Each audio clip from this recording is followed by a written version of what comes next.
रामनगर नाम की एक गांव में देवलीना नाम की एक लड़की अपने पिता के साथ रहती थी और देवलीना की मां नहीं होने की वजह से समर देवलीना को बचपन से ही बहुत मेहनत करके बड़ा किया था। और देवलीना भी बहुत अच्छी लड़की थी। वो घर के सारे काम पूरी तरीके से करती थी। और ऐसे ही कुछ दिनों के बाद एक दिन देवलीना की शादी हो गई सुशील नाम की एक लड़के से। फिर देवलीना, अब से ये तुम्हारा नया घर है, क्योंकि लड़कियों के लिए ससुराल ही उसका असली घर होता है। और इसलिए बोल रहा हूँ, अपना घर समझकर आराम से रहना। अगर कोई चीज़ की ज़रूरत पड़े तो मुझे बोलना, ठीक है? हाँ ठीक है। बहू जरा इधर तो आना। हाँ माँ जी बोलिए। बहू, मैं तुम्हें पहले ही बोल देती हूँ, हमारे घर के कुछ रीति रिवाज है, जैसे सुबह सुबह उठना, घर पे पूजा करना, ये सब काम तुम्हें करना पड़ेगा। हाँ ठीक है माँ जी, मैं सब कुछ कर लूंगी। और ऐसे ही देवलीना घर के सारे काम करती थी। और एक दिन देवलीना न्यूज में देखा इलेक्शन आ रहा है और ये देखकर देवलीना को कॉलेज की बात याद आ गई। फिर वो पार्टी में खड़ी होने की सोची और कुछ देर बाद सुशील घर में आकर पूछा, देवलीना, तुम्हें कुछ हुआ है क्या? कहा नहीं तो कुछ भी तो नहीं हुआ है। कुछ नहीं हुआ ये बोलोगी तो मैं कभी विश्वास नहीं करूंगा, क्योंकि इतने दिनों में मैं तुम्हें पूरी तरह से जान गया हूँ, समझे? जी हाँ समझी।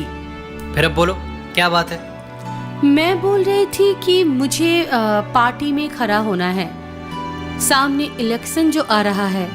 क्या इलेक्शन में खड़ी होना चाहती हो तुम? हाँ सुशील, मैं इलेक्शन में खड़ी होना चाहती हूँ। तुम्हें पता भी है? ये बात अगर माँ सुन लेगी तो क्या होगी? मुझे वो सब पता नहीं, मुझे इलेक्शन में खड़ी होना है बस।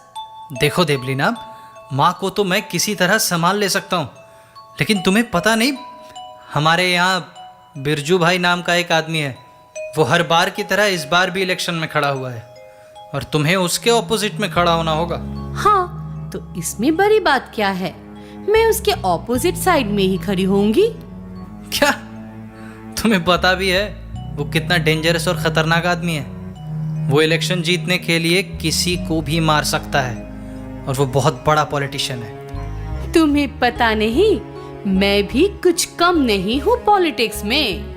मतलब? जी हाँ, बहुत बड़ी कहानी है, सुनोगे?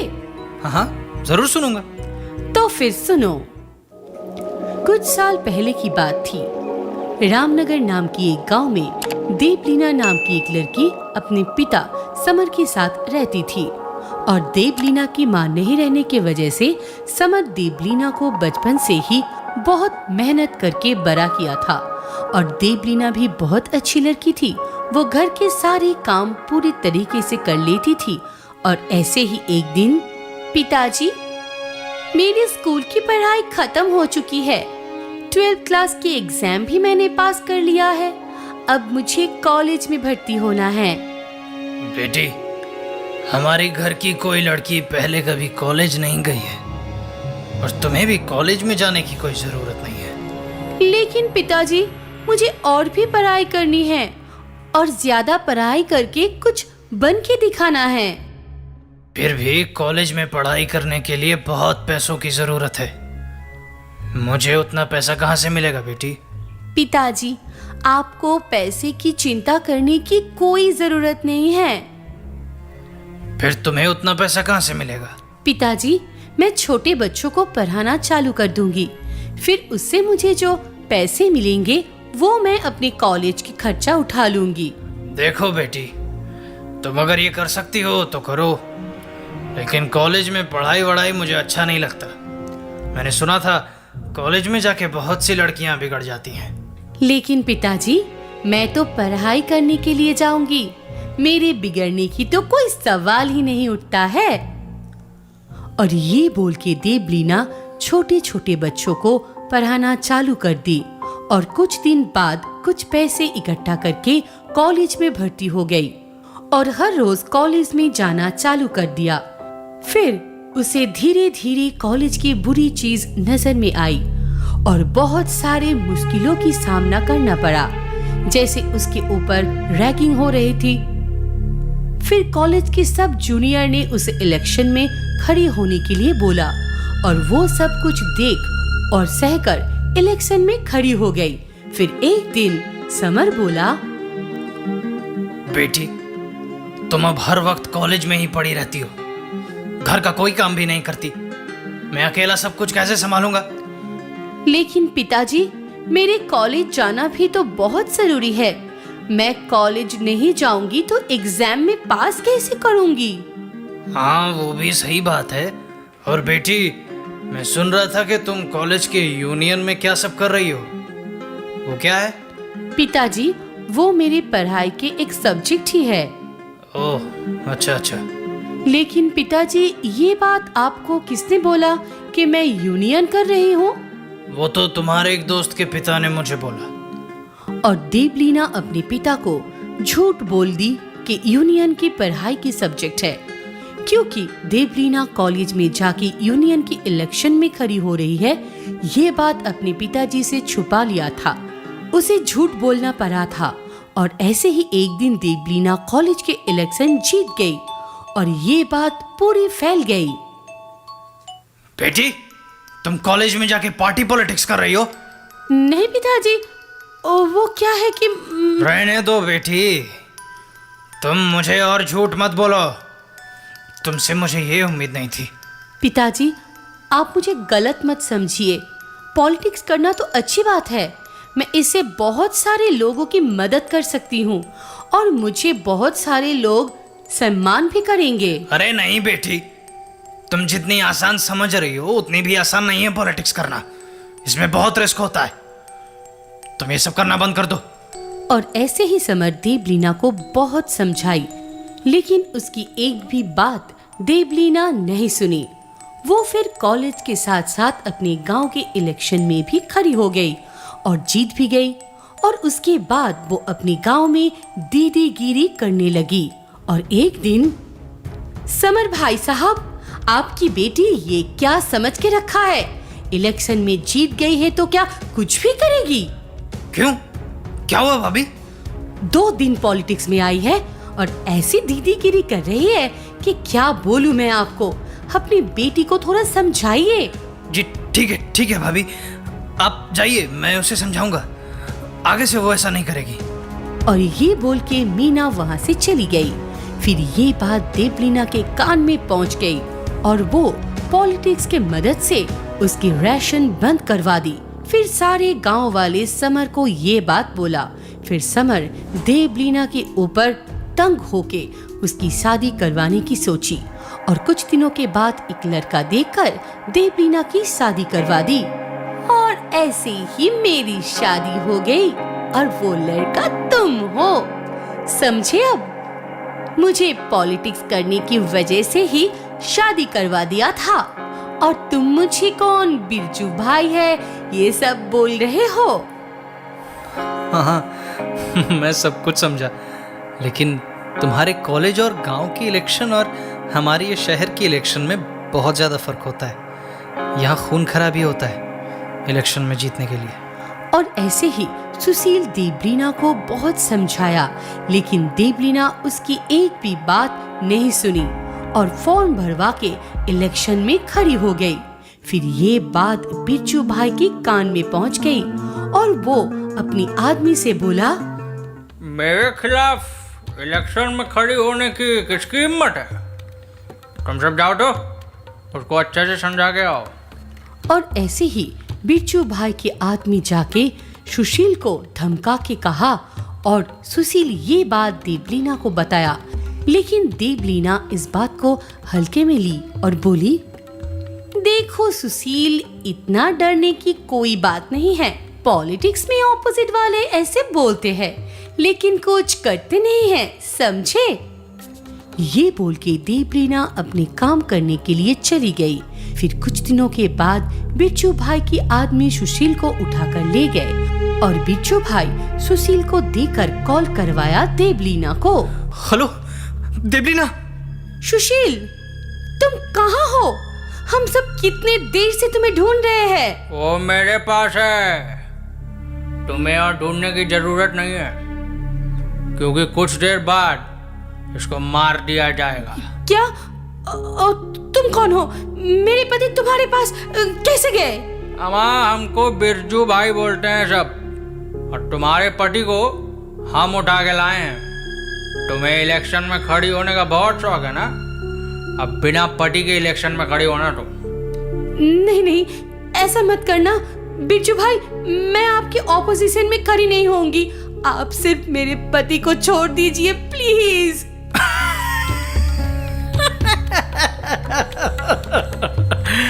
अब आई ना ऊंट पहाड़ के नीचे। और ये बोलकर बिच्छू भाई सुशील को घर में छोड़ दिया, लेकिन उसे बहुत ज्यादा पीटने के वजह से।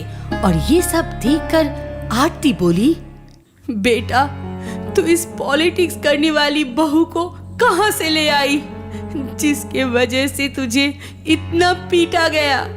माँ जी, मुझे माफ कर दीजिए, मुझसे बहुत बड़ी गलती हो गई। मैं आगे से ऐसा कभी भी नहीं करूंगी और लोगों को इस चीज से दूर रहने के लिए बोलूंगी। फिर ऐसे ही देवलीना सुधर गई और एक अच्छी बहू की तरह घर संभालने लगी और पार्टी पॉलिटिक्स के बाद कभी भी मुंह से नहीं बोलती थी। सीमा अपनी इकलौते बेटे अजय को लेकर छोटा सा शहर में रहता था। अजय के पिता ड्राइवर थे। अजय के बचपन में एक रोड एक्सीडेंट के कारण उसके पापा का देहांत हो गया था। तब से सीमा अकेले ही उसके बेटे अजय को पाल रही थी। माँ, मुझे भूख लग रहा है, मुझे खाना दो। सीमा ने अजय को खाना दिया।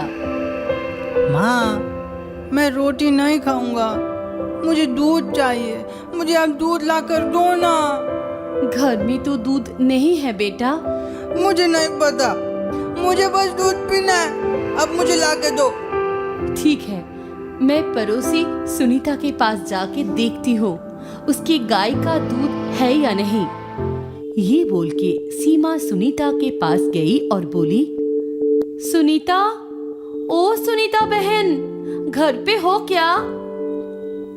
हाँ सीमा, बोलो क्या बात है? तुम्हारे घर में आज गाय ने दूध दिया है क्या? तुम्हारे घर में दूध है क्या? मेरे बेटे को दूध बहुत ही पसंद है, तुम मुझे रोज थोड़ा दूध देना, लेकिन उसके लिए तो पैसे लगेंगे। पैसा? सुनीता बहन, पैसा तो नहीं है मेरे पास।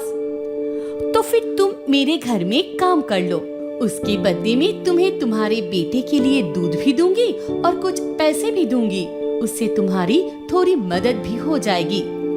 ठीक है सुनीता, तुम्हारा बहुत बहुत शुक्रिया।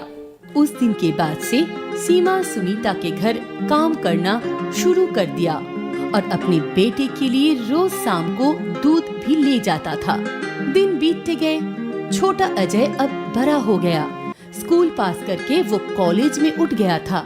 एक दिन जब शाम को सीमा घर पे आई, तब अजय बोला, माँ, कुछ दिनों में मेरा कॉलेज ख़त्म हो जाएगा, मुझे विदेश जाना है। सुना है वहाँ अच्छी नौकरी मिलती है, अच्छा खासा तनख्वाह भी देते हैं। विदेश में नौकरी अच्छी है, तनख्वाह भी अच्छा देते हैं?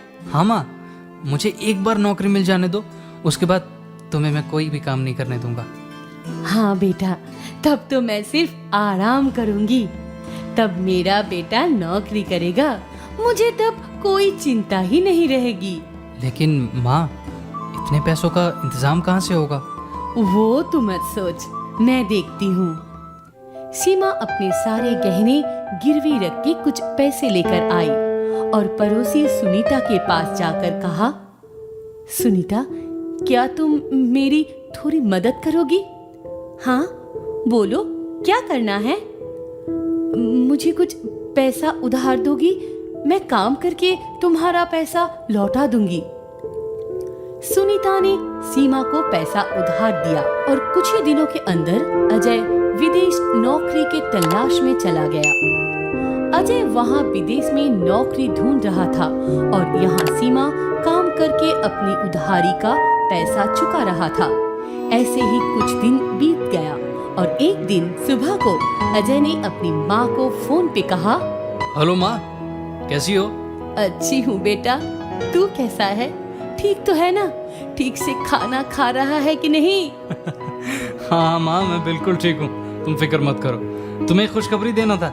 क्या क्या बोलो बेटा? माँ, मुझे कॉर्पोरेट ऑफिस में अधिकारी की नौकरी मिल गई है।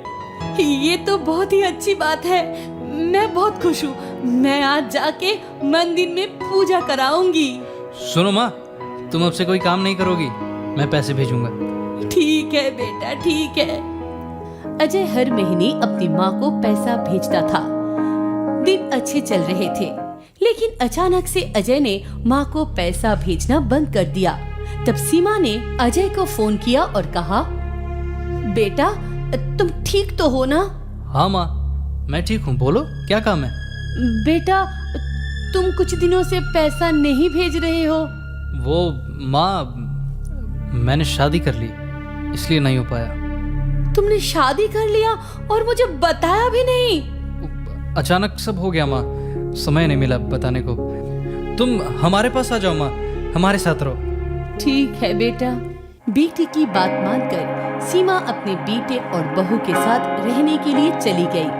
कुछ दिनों तक तो सब ठीक ठाक था, लेकिन दिन बीतते ही बहू टीना ने सास सीमा को नापसंद करना शुरू कर दिया।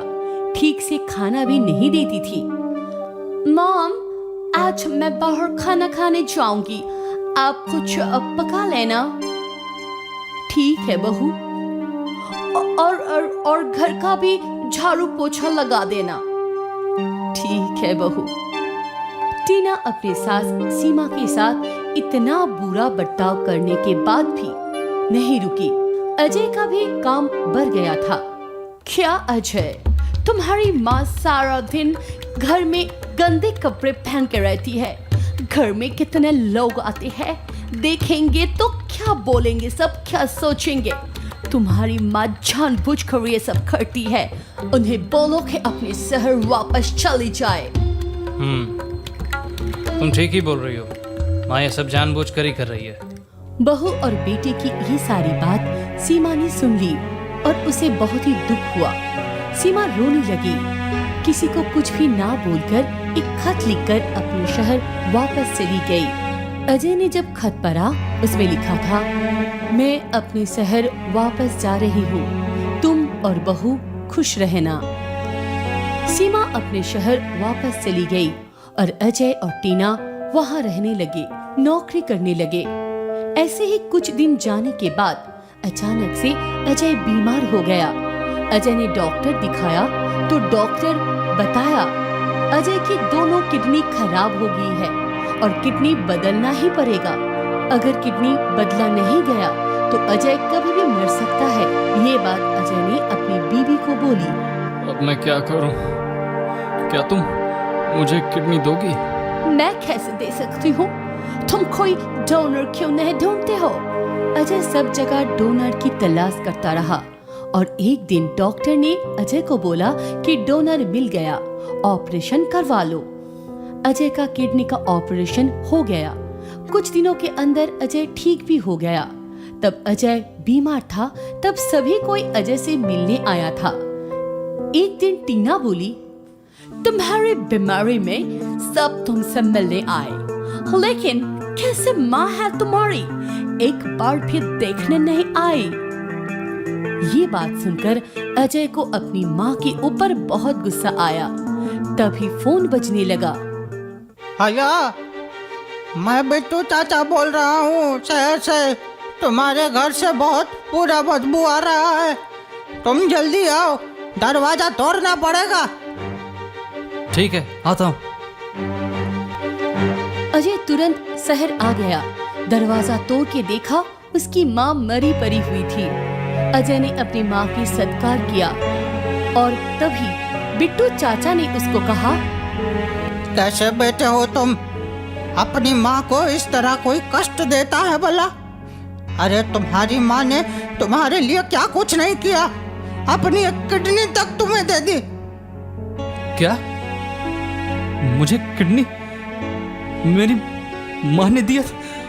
हाँ, तभी तो तुम्हें देखने नहीं जा पाई बेचारी। ना जाने मरते वक्त कितना तकलीफ हुआ था। अजय ये सारी बात सुनकर रो पड़ा। वो अंदर ही अंदर पूरा टूट गया। उसको अपनी गलती का एहसास हुआ, लेकिन तब तक बहुत देर हो चुका था। काश ये सब पहले पता चलता तो शायद उसकी माँ इस तरह से नहीं मरती।